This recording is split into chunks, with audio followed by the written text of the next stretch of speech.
জয় নিতাই, জয় শ্রী রাধেশ্যাম। সামনে আষাঢ় মাস আসছে, রথযাত্রা। রথযাত্রায় পুরীতে আপনারা অনেকেই যাবেন জগন্নাথ, বলভদ্র, সুভদ্রা মাতাকে দর্শন করতে। জগন্নাথের মন্দির তো অবশ্যই দর্শন করবেন এবং শ্রী শ্রী জগন্নাথ দেবকেও দর্শন করবেন, কিন্তু তাছাড়াও সেখানে আরও অনেক কিছু দর্শনীয় স্থান আছে। আমাদের বৈষ্ণবীয় সম্প্রদায়ের একটা গুরুত্বপূর্ণ স্থান বা জায়গা হচ্ছে বা মন্দির হচ্ছে গম্ভীরা মঠ। তো গম্ভীরায় শ্রীমন মহাপ্রভু 18 বছর ছিলেন। দীর্ঘ 18 বছরে তিনি প্রত্যেক দিনই জগন্নাথ দেবকে দর্শন করতেন, মঙ্গলারতি দর্শন করতেন এবং গম্ভীরায় লীলা করেছিলেন। রাত্রিবেলায় তিনি ভগবানের রস লীলা আস্বাদন করতেন।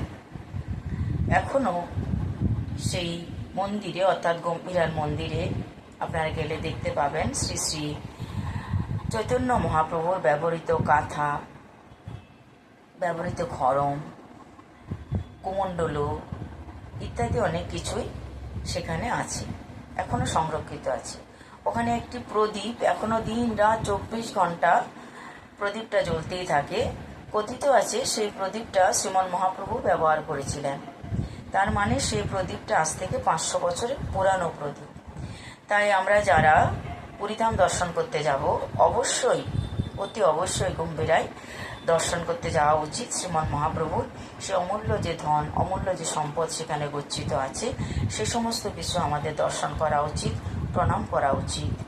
জয় নিতাই, জয় শ্রী রাধেশ্যাম।